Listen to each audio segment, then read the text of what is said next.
Well, hi there, racing fans, and welcome to another edition of Winning Ways, where we've got a very full program today. We've got emails, and there's some very interesting emails in wake of the July and leading up to it. So that will be interesting. And obviously, we've got Mr. Paul.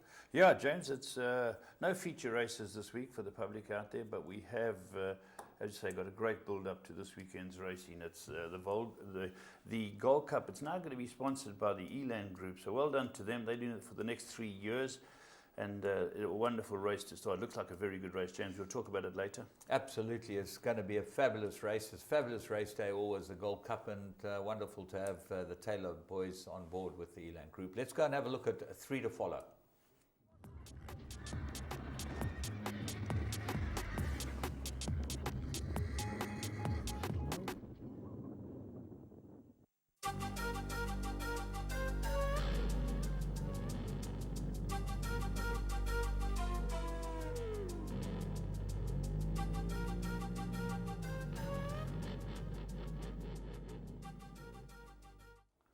Well, it just shows you. The first of our 3 to follow is on the Greyville Poly Track, and that a trainer like Dean Canema is prepared to run a horse first time out on the Poly Track over a mile. Just shows the value of the surface, and we haven't even had rain. So yeah, no, it's been absolutely great that people are stepping out because of the repairs that are going to be done to Greyville. We're going to have a lot of Poly Track racing, and it's going to be some very good horses going to be stepping out on that surface now as well. But this was a very good horse, and it's the first of our 3 to follow. And Dean stepped it out. Dean, I believe, has had 3 runners on the Poly, and they've all won. So stepped out a very nice horse and balance sheet. Let's go and have a look at him at the start.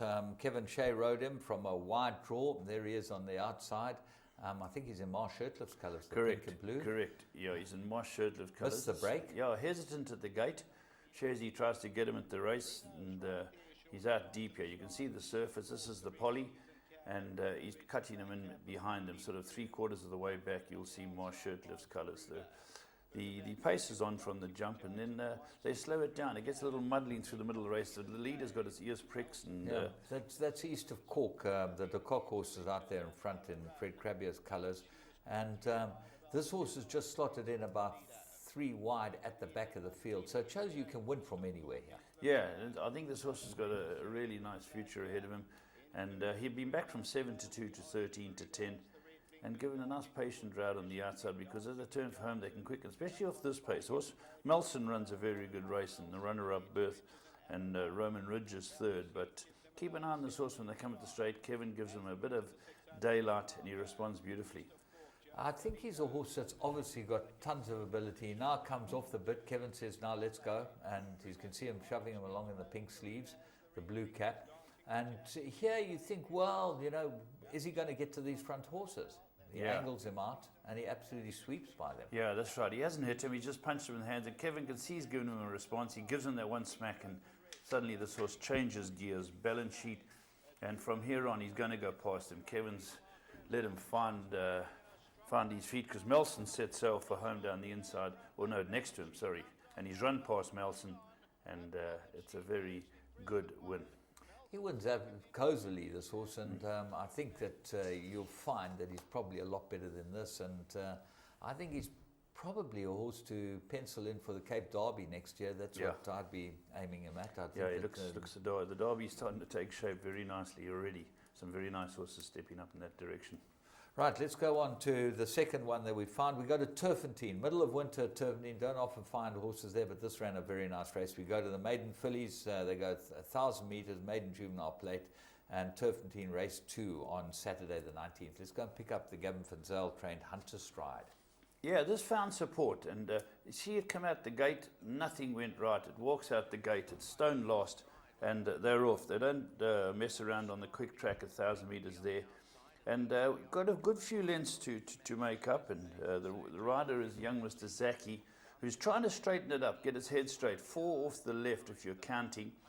And the way it's hanging here becomes much more evident at the finish, and that's what costs it. Apart from losing ground at the start, this is what costs the Argonaut. Well, it's got its head completely sideways, turned sideways on, and it's obviously running in completely.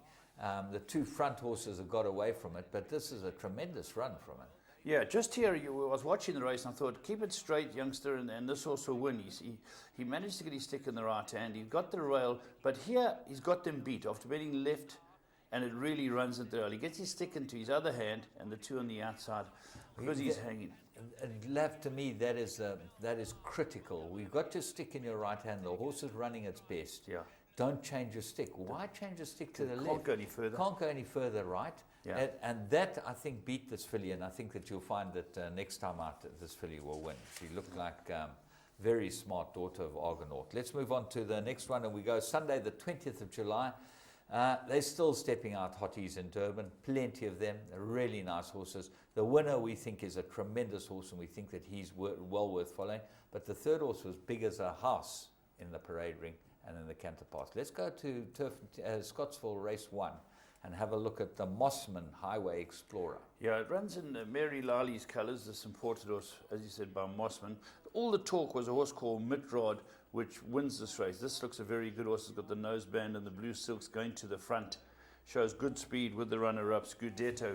These two are clear. Even from here, you can see that the winner, very nice horse, Mitrod and Scudetto, are clear. The horse we find, Highway Explorer, shows some pace here, James, but a few come past it on the outside, and then it really rallies well. Yeah, I think that Mitrod, the time was 2 seconds faster in the second race. That shows that that's got some real ability.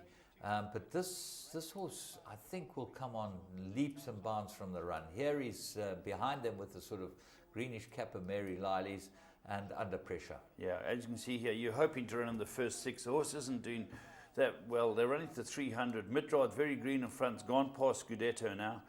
And Brandon Lorena still at it in the light colours with the noseband. It's fifth at the moment. And he just here, in the last furlong, he gives him a smack. And this is what I liked about this horse. He comes on to run third. Well, he doesn't look like he's going to run third there, but he does run on really well. And I think that he had no clue what was going on. The winner, to me, is a really nice horse. Got a great pedigree and really looks like something that's worth following. He goes in the black book for big races. The third horse goes in the black book for next time it runs, because if it runs over this type of trip, next time it will win. Those look like the three to follow, quite well concluded. And remember, Bloodstock South Africa, who are the sponsors of the spot, have a very big mare and weaning sale on the 24th. That's Thursday. Was it the 24th lap or yes, Friday? it's is that Thursday or Friday? It's Thursday. It's definitely Thursday. Cape Mare Weanling mix sale, and there has been, in addition to the sale too, some other ones coming. I think it looks like a Clavis Day as an agent draft have joined it. So it's turning out to be a very nice sale. This. There are a number of horses. If you're wanting to get in the breeding game, I remember selling Grey Cossack as a weanling. That was a great move. That was a great move. But he got sold at this sale, so you can buy some horses. He was very cheap, 12,000 Rand. Grey Cossack, was sold as a weanling at this sale. So there's certainly horses out there that are worth buying. And remember, 24th. That is, and it's down in the Cape, in the Western Cape. Get hold of the Thoroughbred Breeders Association if you need any help or guidance as far as the sale is concerned. Let's move on and have a look at a blast from the past where we're going to see the Gold Cup.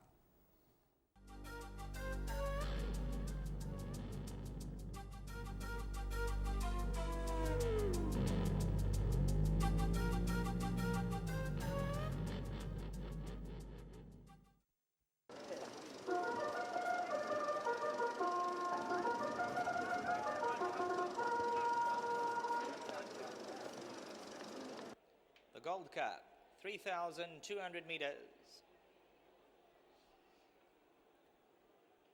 Cebu play the one they work with.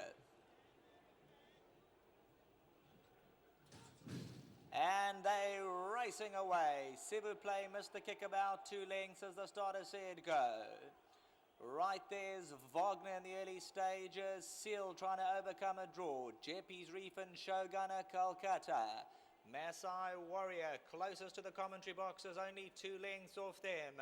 Calcutta, the red cap, sneaks through at the rail, 4 lengths off them. They greet the judge and crowd, and Wagner stretched away by 2. Masai Warrior slips onto the paint in second, followed through Jeppy's Reef, and Blake gets 2 lengths closer. Seals one off the paint after that wide draw.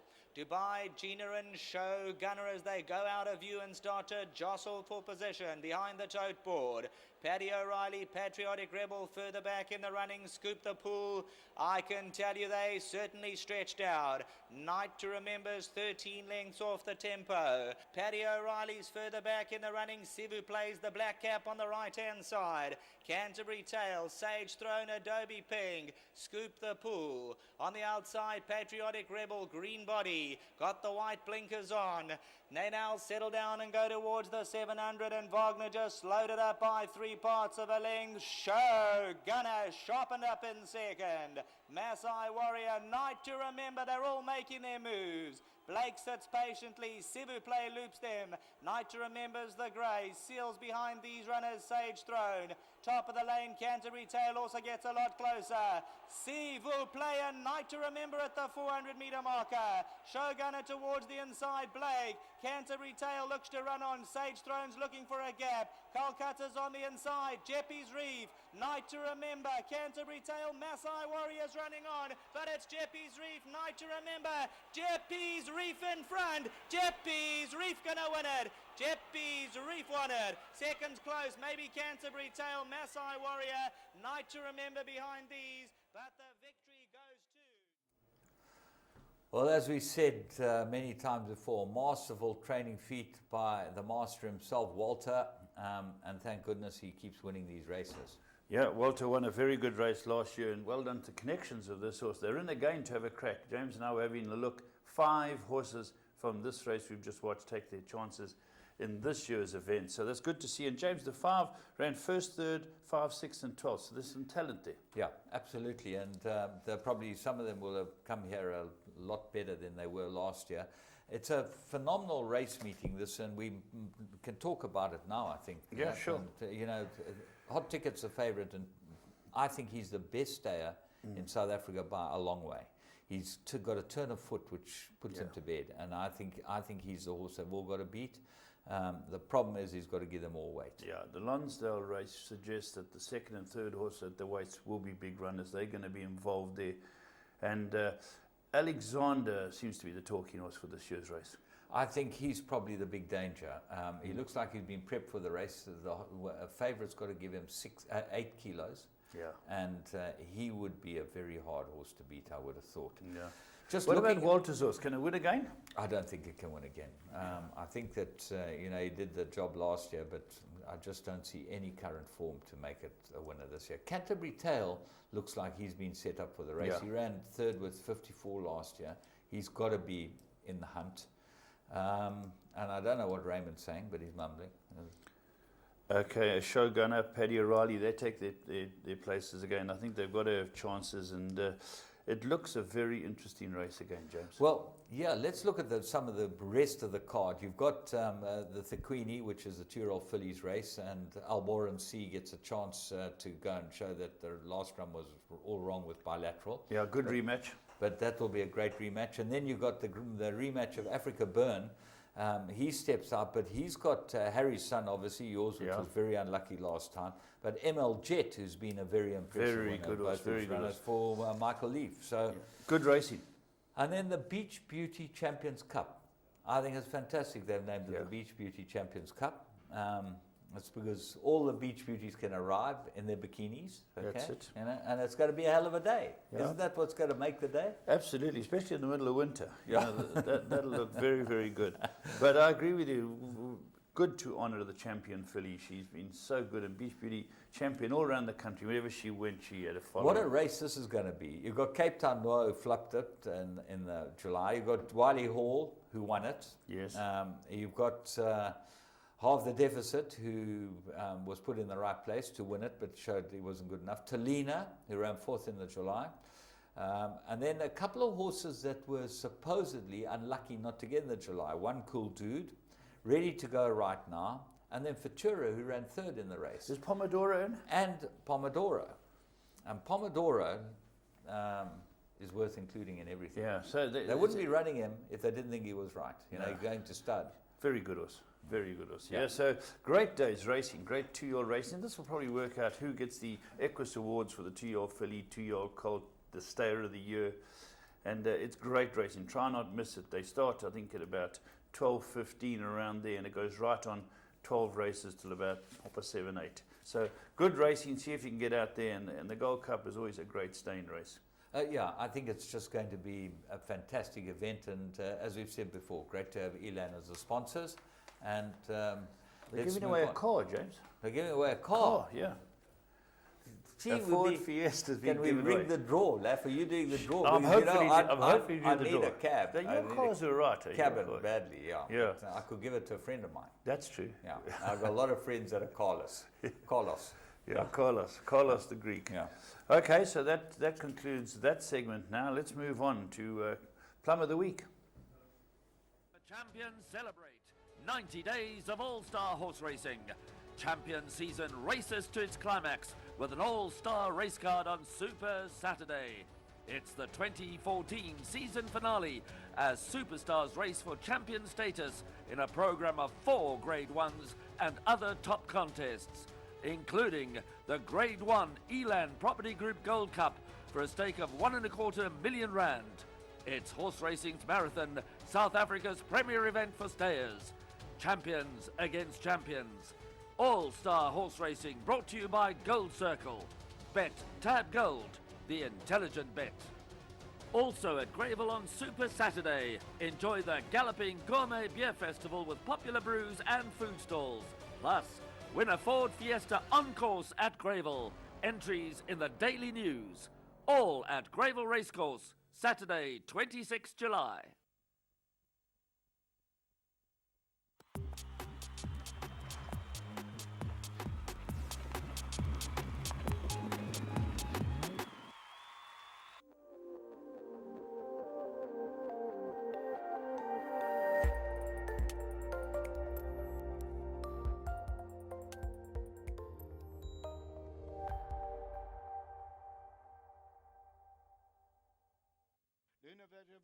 Is also running on, Hijacked on the inside, and then comes Dance for Gold. Orator's Daughter's in all kinds of trouble now. Diva's Daughter finds Extra Zero. Luna de Victoria Hijacked on the inside. Also running on is Gold Academy. Lady Tati had to check, but Luna de Victoria comes into the lead, and it's Luna de Victoria to win it. Luna de Victoria won it, Hijacked second, Diva's Daughter. Behind that one is Lady Tati, and Orator's Daughter ran last.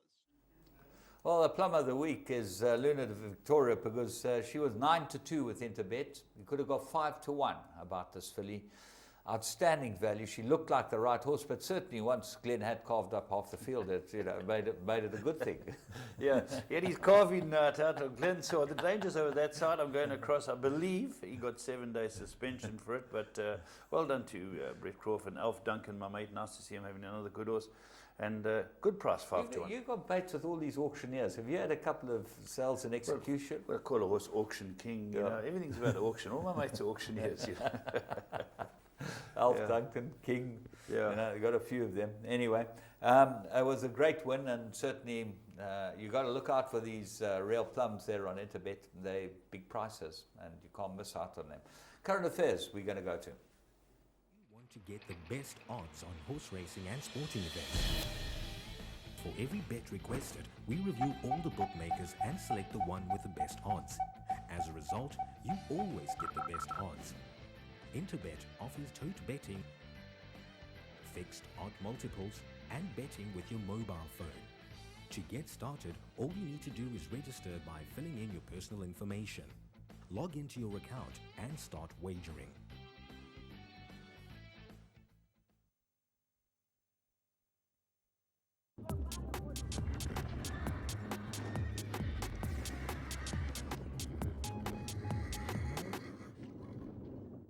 Hi, welcome to Current Affairs. No major stakes races around our country, but racing from all over the world. Some interesting news, some tragic news, and it's always something going on, James, every week, eh? Yeah, it's a huge industry, and obviously the big Group 1 of the week was the Irish Oaks in Ireland, and a triumph for the O'Brien family. I'm happy they had it in Ireland, James. That's Yeah. very interesting. They have the Irish Oaks in Ireland. Well, you know, the Irish could have anything, okay? They ended up winning the British Open as That's well. right. And they're not allowed to even enter it. That's yeah. right. But they're allowed to enter That's the right. British Open, An the Irishman won it, eh? Yeah. Who came second? Any South Africans up the scoreboard? No, but another Irishman ran about 5th or 6th, Shane Lowry. And Rory McIlroy certainly held his nerve and showed that he's the best golfer around. Did Garcia hang in it? Was watching him for Garcia, as usual, you know, he got Compact. lucky. He hit it on the roof of a tent, which should have been gone and never to be seen again. It bounced back in on the edge of the green. He got really lucky, but he's, as our great mate de Kock would say, he's Baderless. a bit. Yeah, he's Baderless. Yeah. Completely So Baderless. He hit it from his Garcia. backside. They said no. He had a bounce back chance. in. He had Yeah. a chance of putting him under real pressure, Rory. And Rory was looking a bit shaky. He made 2 drops in a row. But it was a fascinating event. But going back to the Irish Oaks run in Ireland, the O'Briens won it, but not with Joseph. He got beaten. But it was full of controversy, this race. Funny enough, I was talking to you earlier. I saw on the news that the third horse, I think it might have been the favourite, Luca Kamani's horse, had to change the shoes.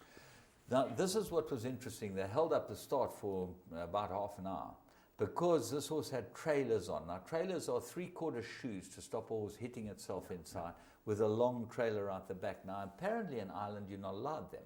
Okay. So what they did was they reshod the horse. Now, what we would do in this country, which I've always thought is absolutely wrong, is we whip off the shoes and leave the horse to run barefoot. They reshod the horse. And Luca Kamani said he was very sorry to have the delay and have caused a problem, whatever, but he's raced all over the world and they've raced with trailers. Now, I was speaking to a couple of international blacksmiths this morning, and they say you can race them in Singapore without declaring them, Australia, you can race many countries, Hong Kong, without declaring them as trailers, you know. So the horse ran a good race, though. It ran third. It ran third. Close up. But Bracelet was, which wasn't the favoured horse of Tapestry, was the favoured horse. Won Bracelet by Monsieur out of the Cedar Stars family, out of Cherry Hinton, who's a Urban daughter. Sea. Urban Sea. You know, it's a fabulous family. When you look at Urban Sea, she's a half sister to Galileo. She's a 3/4 sister to Cedar Stars. She's a half sister to Black Sam Bellamy. I Well, love what a that pedigree. So that was Bracelet, eh? Bracelet And ended up. Joseph O'Brien was on the runner-up. He ran second, but more importantly, the daughter, Anna, ran 4th on something called Beyond Brilliance. Okay. She must be a very good rider. Well, she's getting the ride in the Group 1, and they were thrilled about it. That she had the ride, and she said to her dad that the horse would stay, and it did stay and ran 4th, so it was fantastic, you know. Very nice for the family. Well, he's giving his children a chance, and rightly so. The names continue. James, I just want to move across the waters to something I found very interesting. In Australia, they're building up for their big races, and a person called Lee Jordan from Racing Victoria has gone over to England to lobby the best horses there to come for the Cox Plates, the big sprints. And they went over to go and speak to Mukadram, which we know our mate William Haggis trains, and Angus Gold was representing the Sheikh. And they're seriously considering taking this horse over to run in the Cox Plate, because while they were there, Lee Jordan went and spoke to Slade Power, the best sprinter in... That's the Power family, Paddy Power's family, Eddie Lynham. Correct, Eddie Lynham. It's by Dutch art, this horse, the best sprinter in England at the moment. But he's just been sold to Dolly, hasn't he, as a stallion? He might be. Yeah, was just sold to Dolly And as a stallion. he's going over. He's going to go and take on Lincoln Rupee to see who's the fastest. Now, the point I'm trying to make here, James, here is a situation where they want to see the best horses compete, and we can't go. Yeah. That's the tragedy. Lee Jordan couldn't come out here and say to our leading guy, say to Justin Snaith, we'd like to have your big horse there, or one of the other boys.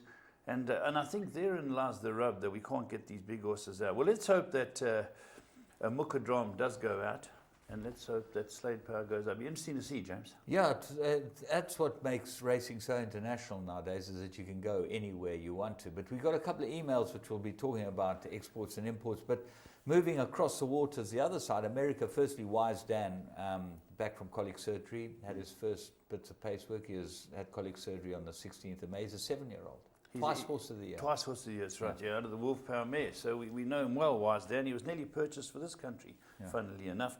But your mate, Frankie Dettori, he's up to his tricks, James. Well, Saratoga, if you've got a bucket list and you're a racing fan, Saratoga is something that should be on your bucket list. It is the best 3 weeks of racing in America, probably. It's great fun. And Frankie Dettori was talking to Wesley Ward. He rode for him in the July Cup. He ran 4th. And he said to him, I'd like to go to America and ride, Saratoga, my lifelong dream. Wesley Ward said to him, you got the job. Come and ride my horses at Saratoga. 3 weeks he's going to go and ride there. Fantastic. It didn't all go according to plan.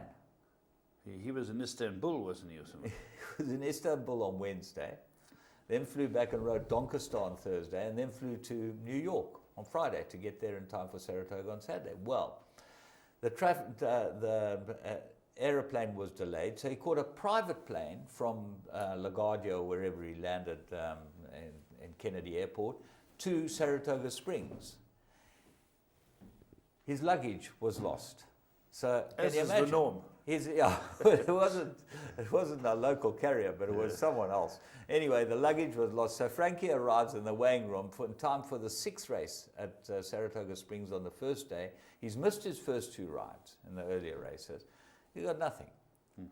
So they lend him a whip. Julian Lepro lends him a whip. Some guy called Joe Rocco Jr. lends him a pair of boots, and Maharaj, the Indian jockey, lends him his breeches. He goes out and rides in the 6th race. Obviously borrowed a saddle and whatever. He ran 2nd. Gee, fantastic, isn't he? He's just such a great rider, isn't he? But more to come. More to come. Yeah, more to come. He won the 8th and 9th races there. So, and he gave the flying dismount off them. And, Frankie is a worldwide celebrity, and it's so great to have him out there riding the way he does. He's fantastic. Even when he comes here, when you go to Dubai and you see Frankie just signing autographs for hours on end, he really is a great rider. And a generous fella. Yeah, great. Good guy. As far as jockeys concerned, Yeah. Frankie and Simeon are the 2 most generous jockeys I've ever seen. There are a couple on the other end of the scale, but I don't want to mention them because their mothers might get mad with me. Apparently, Shazy's mother got mad with me the other day because I said to Jeff Woodruff, she better get him out the coma. So she was looking for my number. Well, I know some jockeys can peel an orange with boxing gloves on in their pocket. So let's give them some credit. He's got good hands. But Shazy's not scared to spend his money. Shazy's a different division. But James, on a tragic note, obviously the float crashing, going back, taking Justin Snaith's horses, and primarily the loss of a groom. One of the grooms, unfortunately, was killed alongside 3 horses that belonged to Justin Snaith's team, and I think it was Aspen, Casual Var, and I forget the name of the 3rd horse, but certainly a tragedy, James. Yeah, I thought some prayers go out to Elias the groom and their family, and to the Snaith team and their patrons. It's happened to me on that same stretch of road, and it happened to Terence Millard. I lost Delectable day. I lost 9 horses. 9 horses. Is it just a treacherous? It's a terrible piece of road, and I think Terence lost some very good horses. Delectable day was the big talking. It's just it's so sad when something like this happens, and really. Yeah, our thoughts do go out to the family. And to the carriers, Elias. The guys who drive and New Turf who do a wonderful job. They're out there working day in and day out, and I don't ever believe it's their fault. No, they work hard, those guys, and they've got very talented drivers. So it is a treacherous strip, as James said. That's the 3rd one we know that has gone awry in that area. Yeah. But obviously condolences to all concerned. Certainly a tragic event. Anything else, James? I think that's it from my side. Let's go and read these let's emails. Go and see. Let's go and have some fun with. We got some emails which are quite long and quite involved and could be quite fun. Listen, the emails just at the outset, take them with a pinch of salt. Guys venting off and having a go and whatever. We're not trying to be malicious to anyone. We're just trying to clear up some issues. Give you a story. Okay, this is programs about a story in horse racing. Enjoy the emails.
Welcome to your call, and I'm up to bat first because I've got the first email to read from Mike van Eerden, and thanks, Mike. Thanks to everybody for sending out these. But he wants us to shed some more light on these blitz segment of the reruns, and he's written to Teletrack more than once. But he says that as far as the segment is concerned, we only seen a portion of the race. We should see some more, and the Durban voiceovers are a little boring. But I can't help that; it's my natural voice.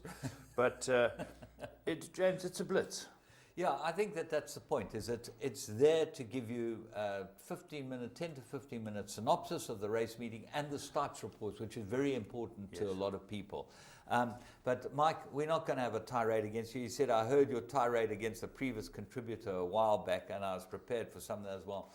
Mike, we would just like you to give us an overdraft, because you obviously work for Standard Bank. So, give us some cash and we'll do anything for you. Be back in a flash with the cash. Okay, James, who's next up? Amith. Beg your pardon? Amith is the man's name. His name's Amith Ramnarain. He sounds like, I think he's the opening batsman for Pakistan, this boy. He's a spin bowler. Oh, spin bowler, okay. Hope you guys are well. Well, we're great. He says he wants Sheldon and Vicky to get married. He said they make a great couple. Well, Sheldon... That'll be bigamy. That's, yeah. Are you allowed bigamy? Sheldon's married. Well, in some cultures, yes. But I don't think Sheldon wants to get married again. Sheldon's happily married, and Vicky's probably on her way to getting married to someone. So we don't want to pair them off. But thanks for the advice, Amit. Yeah, that's right. And helping to try and Julie Alexander's the one that I think that you should be trying to marry off. Her and Rod McCurdy married. Rod's married. Rod's married. No, so listen, it all gets very technical and difficult, and we've got to be very careful. Absolutely. This show is getting aired on Teletrack. Getting back to racing, watching the efforts made to enhance racing, South African racing, especially Clyde Basil, when promoting the efforts are well appreciated. His point is to get to the public, and my point is adverts should be flying on radio, television, and not just on Teletrack channel, where other fans are privileged enough to have this to pay for those subscriptions. I personally pay for the bouquet of channels just to watch the racing channel only. That goes to show how many other people are paying for it just to watch also. Is there a possibility where Teletrack can bypass the airing Teletrack on DSTV and accommodate the smaller punters who are actually the lifeline of racing? Let's face it, costs creep up, and it's very difficult. Now, he makes a couple of points here, and I think that the point that's very well accepted is that we should be getting out to the public more. Yes. Now, I noticed that the Gold Cup, the airline group, are sponsoring the sports report on East Coast Radio. There you go. So he's just right, shows you it's he's a very right, good point. I listened to the sports report on Friday afternoon, driving back from work, and it was very interesting. Here's the sports report on East Coast, brought to you by the Gold Cup, Elan Group Gold Cup. And Fantastic. then they had a little synopsis. James, he's right. We're preaching to the congregation every week. And let's get it out to the people who don't watch our channel. A very good point. Well done to Amith. Sorry about the wedding plans, though, Amith. Yeah. Right, now we've got Roy Petey. And first, congratulations, Teletrack. I'm just going to try and praise you this a bit, James. But he likes the blitz. Yes. Now, he's a big fan of the blitz. And I agree, as James said, that start report coming through, the starter report, and watching your horse at the end of the day and finding out why they got beat or why they got in the way. But he worries a bit about why people are gelding horses, James, and should more attention be paid to put an emphasis on stallions and their pedigrees. And I think that his question here, why was Pocket Power gelded? There must have been a very good reason. I think Pocket Power is a very interesting reason. I think he always had very, very bad feet. Okay. And they wanted to get the weight off his front feet. And that probably was the reason, because he battled with his feet. He had all types of surgical shoes fitted. They did an incredible job, the Bass team, in keeping that horse sound. But he really battled. And when a horse is a colt, he gets a very thick neck and very heavy in front. And pressure on the pins. Does put pressure on the pins. He also asked a very good question, which, and it might seem obvious to a lot of us, but who does the handicapping? Is it done locally or an international committee? Our racing here is local. Then once we move well, basically offshore, we try and have our racing to be in line with international handicapping. There was a big hoo-ha when they raised our horses 6 points and a bit of time ago. But then he goes back about, talks about the families and what wonderful families we've had. And he's... you know, he touches on that we could have more black owners in the game, and of course, you know, it's a situation. I think that, you know, you touch on that subject. That horse racing is so well spread amongst every type of ethnic group as far as owners, trainers, jockeys are concerned.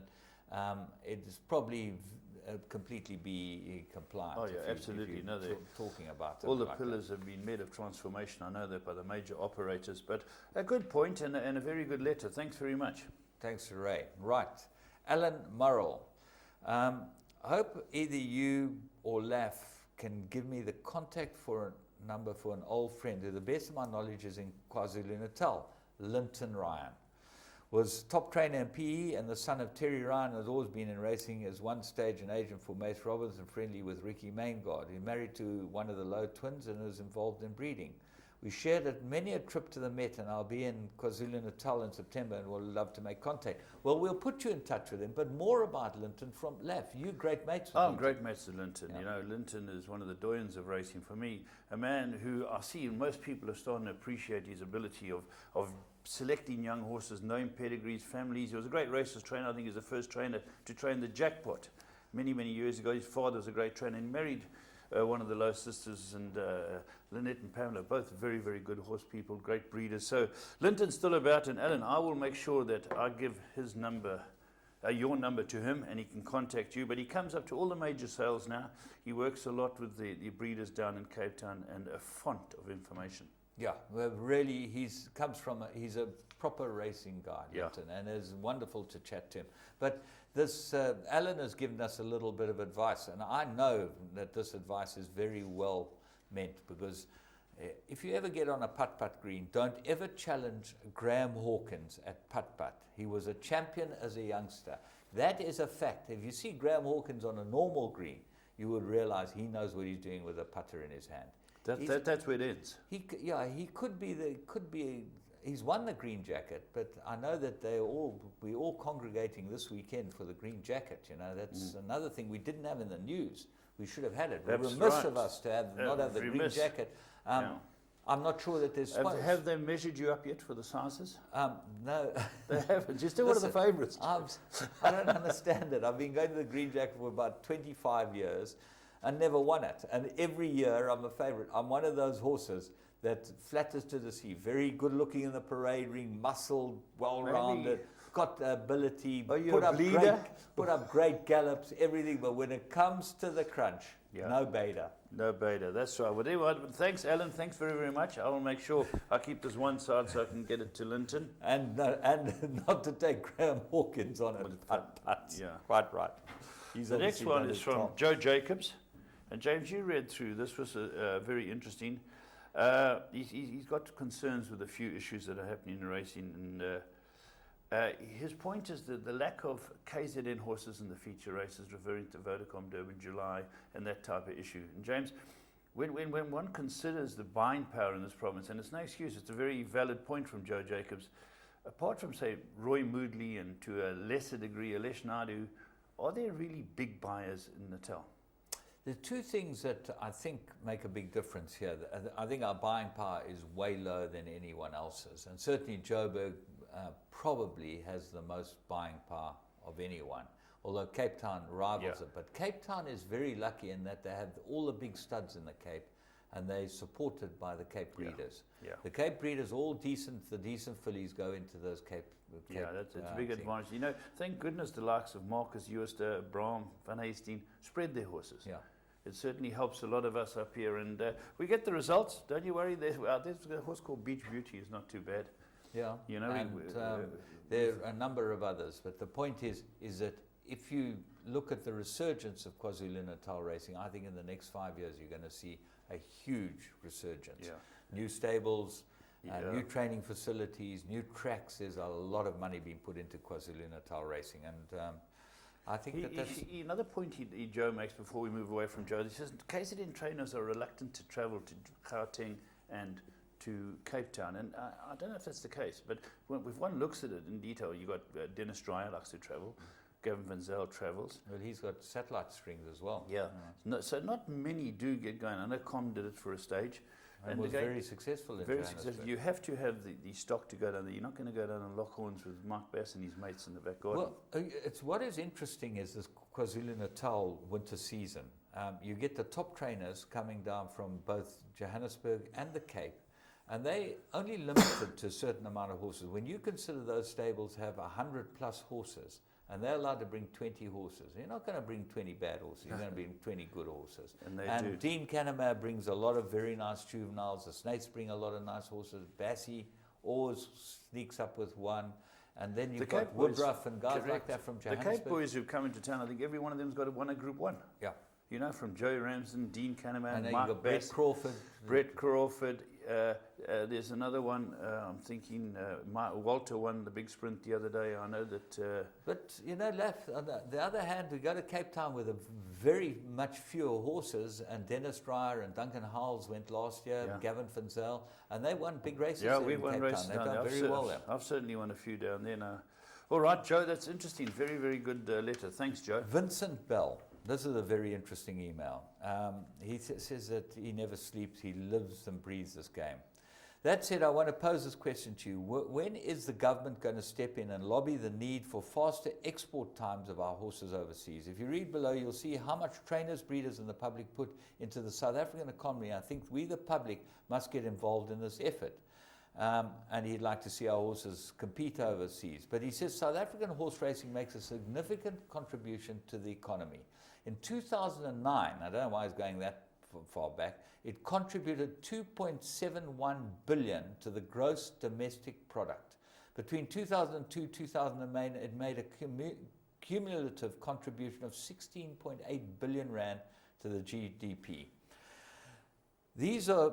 There are three groupings of people who fund the sport: owners, punters, and sponsors, commissionaries. It's quite interesting. In the financial year, owners made a net contribution of horse racing of 574 million, and punters 1.74 billion. There's 25% and 75% respectively of the overall contribution of horse racing. It's resulted in a total industry of 2.3 billion. When the multiplier effects are taken into consideration, horse racing makes a 2.71 contribution to the GDP. It sustains 16,244 direct and indirect jobs, and 694 million is generated in the form of direct and indirect taxes. Now, what he's getting at is that obviously we need government help in trying to get these things done. I love his stats. This guy really is jacked up. Yeah. Vincent Bell, congratulations on a very interesting email, and he's right. You know, I remember a few years ago back, Australia was struggling. The government stepped in and bailed them out. Yeah.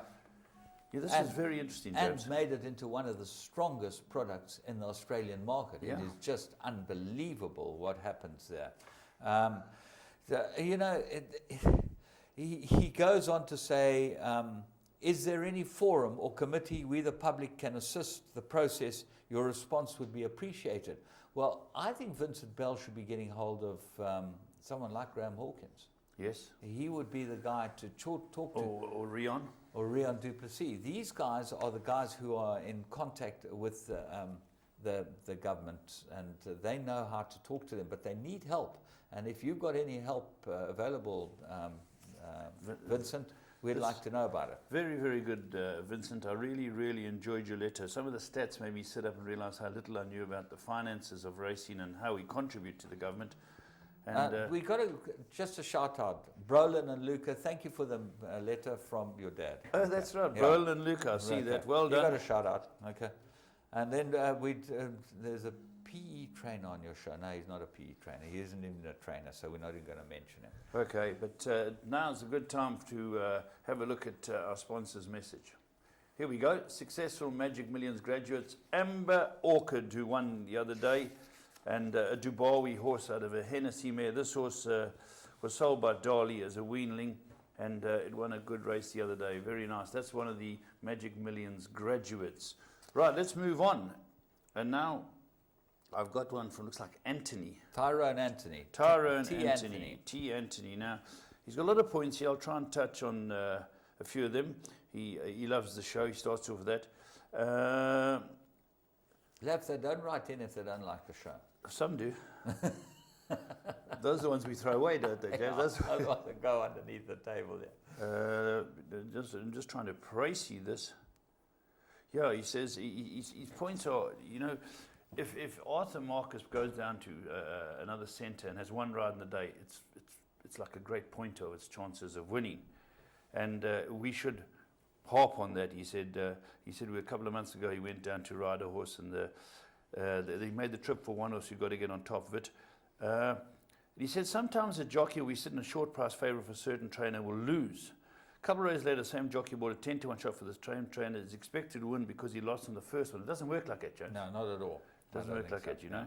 There's no guarantees if they're going to win or not. There also, he said we should try and mention when owners are on the course, which I try and do if I notice them, when there's a horse fancied and the owner, who's not a local owner, is in town for the race. He said that's another very good pointer as to... I think that the presenters are very good about making points that try and help the punter to find out whether the horse is fancied. Although I've got a little point for Tyrone. If you go and... Tyrone. Parker... That's right. I'm just the same name as Snatch. Was a Snatch. There's a character called Tyrone. Jumbo Jet in there, Tyrone. Anyway, Tyrone, the point is, if you went to every trainer in the morning of the race and asked him what chance his horse has got, 80% of trainers would fancy the horse to win or run in the first four. Now, actually, only 20% end up winning or running in the first four. So the trouble with this business, and I've been a trainer all my life, is that it's built on hopes and dreams. And we all hope for the best for our horses. We all want to go and win. We're all dying to win. And we're dreaming that our horse will win. Okay, which is a fact. You go to the races and you think you've got a chance of winning. You run the race in your head if it's a big race. You know exactly how it's going to unfold in your favour, which I'm afraid to say isn't the case most of the time. But let me just go one more point to what you said. And so I'd like to know from you and Mr. Laff, what is the best way to base, what is the best bet to have? I would say a winning bet, James. What would you go with? Well, it depends what type of punter you are. If you want to make money seriously out this business and you want to bet places, there are horses that pay R1.30 or R1.40 that look absolute certainties on the tote for a place. Yeah. You can have R100 or R200 on them. You cannot make R40 every time you have R100 on in any other business at all. That's okay? right. You can go to the lotto, you put R100 worth of tickets, you're lucky if you get R37.50. If you put R100 on a horse for a place, you probably get R40 profit back out of it. You know, and you do that twice a week or 3 times a week. You're making yourself a little bit of cash just to pay the petrol. Correct. So, you know, he supports horse racing because it's my passion, and he catches a mozzie cab. Yeah, because if you're going to drink and you come Good to the luck race, to you, good Tyrone. point. Don't we drink need guys and drive. like you on the racetrack. Very good point. Don't thanks drink and drive.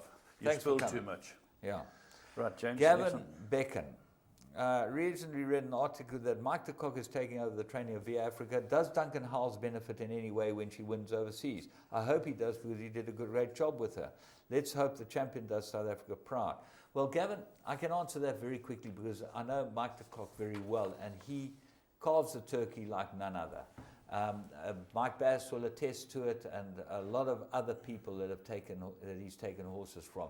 He, in fact, gives a large percentage of the stake checks back to the trainers who trained the horses here. Yeah, so, he's outstanding. Like Mike de Kock always makes sure that everyone's accommodated and everyone's catered for. He's a very generous man, Mike de Kock, and very I can generous. tell you, if you ever have a horse go overseas, you would want it to go with him. Yeah.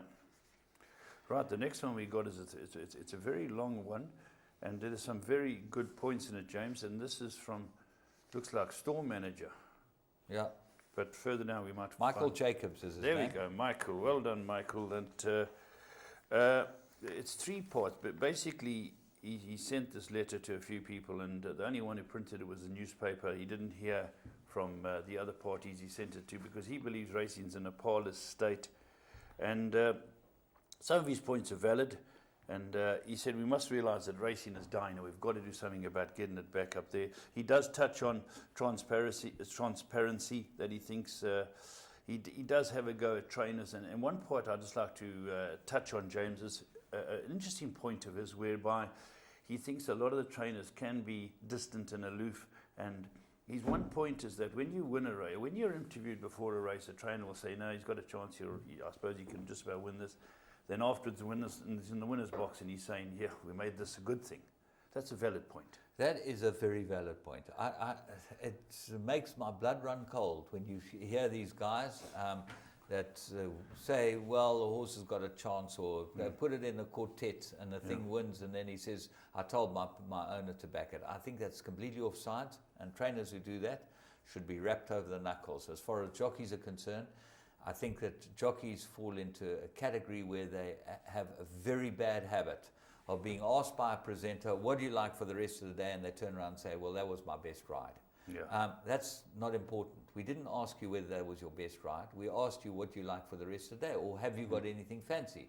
Yeah, you know, don't go back on something that's happened already. Yeah. Go forward and give the public something that they need to know. And I think that is a criticism that is well founded. Absolutely. And just he touched on Met Day. He said punters are there, 12 months of the year, and they get to Met Day and they're treated like second-rate citizens. We've touched on that point, I but think he it has the happens point. on all the big days. You know, Yeah. they have to, it is a racing club problem. All the big days, certainly the Met and the July, the punter who goes every single week has a problem. Now he likes the loyalty programs. Then. Good idea. Yeah. A punter loyalty program. A guy who's investing a lot of money should be part of a loyalty program where he earns points and he gets benefits. It's got to be done, James. I would look at every bank does it. I would do it on a different basis. I would have a system whereby every time you come to the races, you swipe a card. Yes. Through a machine. It's got to be easy to set up a machine. Swipe a card. The guy Earn who your comes to the points. races 60 times a year or 70 times a year, he's coming to make your on-course fare better because he's participating. Yeah. He should be given some leeway when it comes to maybe give him a half-price ticket or a quarter-price ticket if he comes or to reward him with some points that can be reward him utilised for punting. for the big days. Yes, Okay, because yes. that's their problem is these guys is coming, they're having to pay 250 Rand for a ticket or whatever on a big day when they come every single day of the year. Now, those guys, I think, should be rewarded, and that's the way to look at it. Very true point. So we're working on getting that sorted out for you. The other thing that he touched on, when are we going to get back to the status quo with the bookmakers so we can watch racing from all over the place? Well, that I believe is coming along nicely. I did touch base with our CEO, and he said they have to have a situation where they get 2/3 of the bookmakers signed up. It looks pretty positive. So hopefully soon we're back on track with that, James. And he says it's a great way to spend an afternoon. He loves his racing. And Michael, very interesting email. Thank you very much. Right, we move on to Willie Hortzman. Now, Willie, this is the strangest email I've ever read, and I'm going to read it out to you. Good evening. Something does not sound right. Well, obviously, you haven't got your hearing aid in. The name of Africa's greatest horse racing event, as it is referred to, has a name such as Vodacom, Durban, July. Surely it should sound more in line with a racing name. Imagine if the Met was called the JMB Cape Town January. Well, I suppose if it was called that in the beginning, everyone would have called it the January. Yeah, it's... we call this the July. July, it's synonymous. The Cup is Melbourne Cup. Yeah. And I can see your point, but... strange to the ear. Why call a country a portion of a land? We South Africa. Give us a country's name. People know us as South Africa. Things are synonymous it's with the that. July from day one. It's been called over 100 years. If the Met was called... the Met was named after Metropolitan. Yes, okay, that's correct. Right. The Metropolitan. A place in Cape Town, the Metropolitan centre area. of the Greenpoint. That's right, the centre, the Metropolitan area. So that's why it was called the Met. Which trainer still calls it the Metropolitan? Dean Kahneman. Correct. DK. A dyed-in-the-wool racing fan. It is Correct. a Metropolitan. But Dean has never been short of words. Fantastic. Yeah. Fantastic man. James, this is from Willie Horseman, and interesting, but the name's the name's not going to change. I'm just going to tell Willie that. Okay, what is this guy on about? Here's our next one. It's from, looks like Johan. Have you got him there as well, James? Yeah, Johan. Okay, now he says he's having to go a little bit at the authorities. He's having to go at all trainers not being totally honest with their chances, their horse, which we've touched on, and And one of your points is completely wrong, that jockeys are instructed to try and engineer a carryover. That is absolutely wrong. You know, That's laughable. That's laughable. Anyway.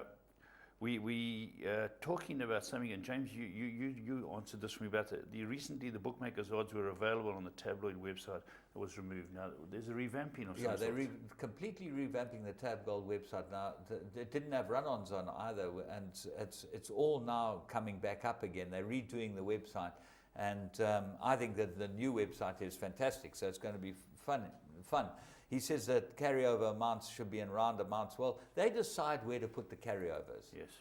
And he says the 50 rand punter has no chance of winning because of changes made by the racing authorities. Well, if you're a 50 rand punter and you want to win money, Johan, there's only one way, as I said earlier. Have 50 rand place on a horse that's even money, or 12 to 10 that looks like it's absolutely course and distance suited, had enough runs, everything's right, Yes. and you can get the cash every single week. Yeah, you know, easy things to think that the racing authorities aren't doing it right. They're running businesses, the operators, they're trying to get it right. And Johan Turbis, thanks very much for it. It's interesting. Thanks for the mail. Lovely. Daryl, James, I really look forward to seeing a match race between two champion milers and the former Beach Beauty and Variety Club. They've met. Couple of times. Yeah, Beach Beauty, the darling, but Variety Club had, I think, had a number over a mile. Had a number every time. Yeah. You know, So two champions and great. Well, in no way demeaning either of them. I love Beach Beauty to death. Variety Club. I can't wait to watch them run again.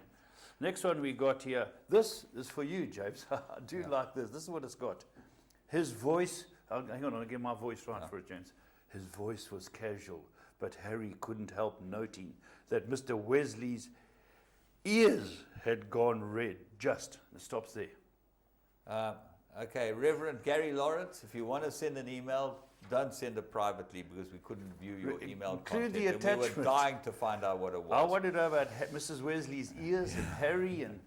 Okay, the July handicap. Now, this is just a letter, and it's not from anyone. It is just someone wrote in this whole thing about the result and the whole thing, this and that and the other.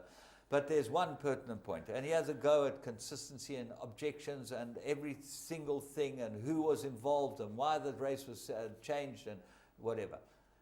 At the end of the letter, he says, the manner in which Michael Leaf has accepted the defeat from the boardroom is exemplary and taken in the spirit that many of us find difficulty in acknowledging.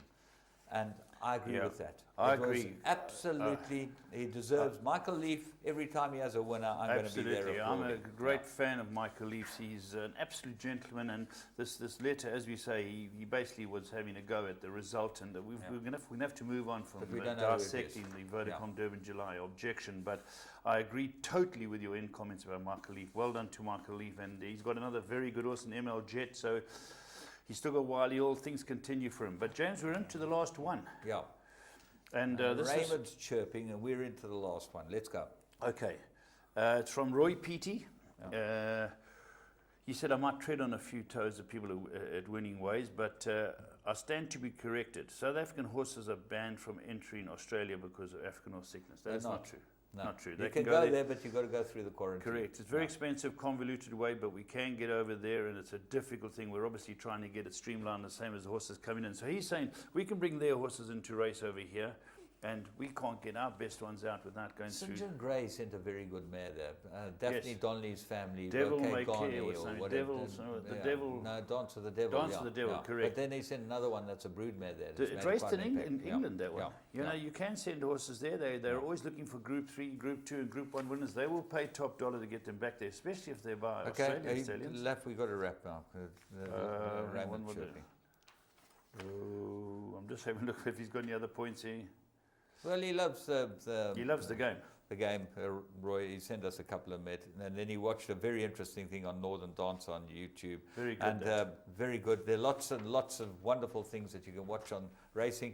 Just as the curtain comes down, this is a letter from Graham Hawkins to all the staff. Dear colleagues, the curtain comes down on a very successful champion season at Greyville on Saturday, 26, when we have the Grade 1 Elan Property Group Gold Cup, the Grade 1 Beach Beauty Champions Cup, and the Grade 1 Premier Champion and Thekwini will be run. We are delighted to welcome the Elan Group as a new sponsor of the Gold Cup. At the same time, we bid farewell to the great champion in the former Beach Beauty.